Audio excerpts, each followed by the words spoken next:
Hello everyone! In this video, I'd like to share with you how to go from this to that, or my process of using 3D character features from Clip Studio Paint for my comics. I start with a sketch. I draw my comics in traditional format, so I think about the whole page at the time. If you're working on the webtoon, you can take a chapter as an example. First, I need to identify what kind of characters will appear on the page or episode. If it's a background characters, it doesn't make sense to spend a lot of time on preparing body and head. Sometimes I just create poses and adjust body type during the line art stage. In this case, I have two main characters interacting for the majority of frames of this page, so let's make them in 3D. We start with importing 3D body from default Clip Studio assets. To do that, open Asset window and drag and drop figure from the menu on the right.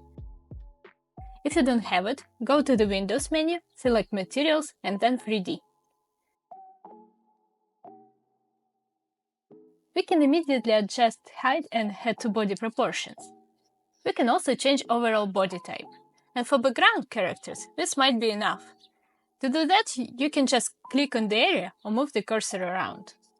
But if you want to fine-tune figure, we can do that as well by selecting specific body parts. Click on the body part that you want to change, then drag the cursor around until you like the result. For example, for my style, default arms are too thin, so I'd like to adjust that. Once we're ready, we can save our body type as an asset, so we can reuse it later on different pages or chapters. Bonus tip. You can add your folder in Asset window and save all your stuff there, body types or 3D models. You can also move assets that you downloaded from the assets stored there.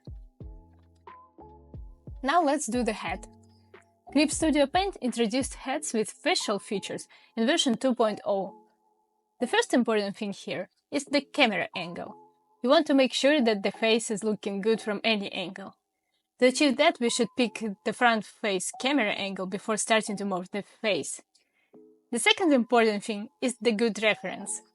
To create head for my main character, I'll use the front face image that I did for one of the previous pages. If you have a character sheet, that's even better, but any front face image will work. If you don't have any images, I suggest to create Pinterest board or local folder with several images of different people with the feature that you like. Clip Studio provides several heads which are useful for different drawing styles. You can also combine multiple heads into one to make the one that's perfect for your character. My MC has less round chin and more prominent cheekbones, so I mix standard realistic round head with other heads with these features. Creating a head is quite similar to creating a body. Simply select any feature and adjust parameters until you are satisfied. If you are unsure what specific parameters is changing, or you can't see any difference in the front view, it might be useful to switch to the side view, especially when you are changing parameters for nose and ears. It can look quite good from the front, but really weird from the side. You can also change left and right side of the face separately by clicking on these buttons. But I'm not gonna do that. Don't forget to save the head when you're done. I'll save it in the same folder as I saved my body type. Finally, we should combine body and the head together. To do that, open Preference window in the Subtool detail and go to the Object list. Then you can assign parent object by dragging one 3D model over the other. You can also specify attachment point. This will help with positioning later on. For the head, it is obvious that I will choose head as the position. After that, we can slightly adjust position and size of the head until we achieve the perfect fit. Congrats! Now we finished the most tedious part and can move to the more fun one, pose. Since we already done a lot of prep work, we can relax here for a little bit and use standard poses from the asset store. Head and body will be posed automatically. We don't need to change anything manually. I have two tips here. First, start posing 3D character outside of the frame.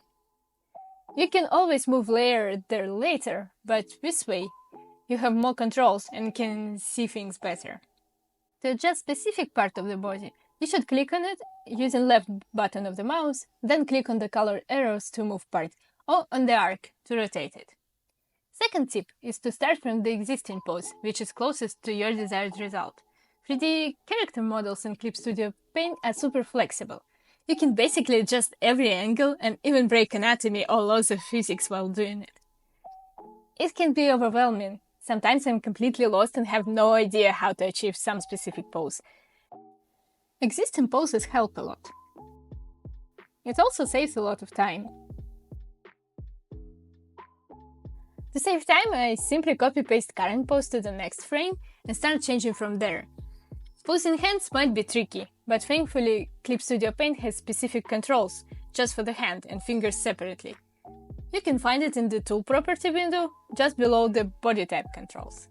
Now let me briefly repeat the same process for the second character. The whole thing took me around 15 minutes, but it will save me a lot of time in the future.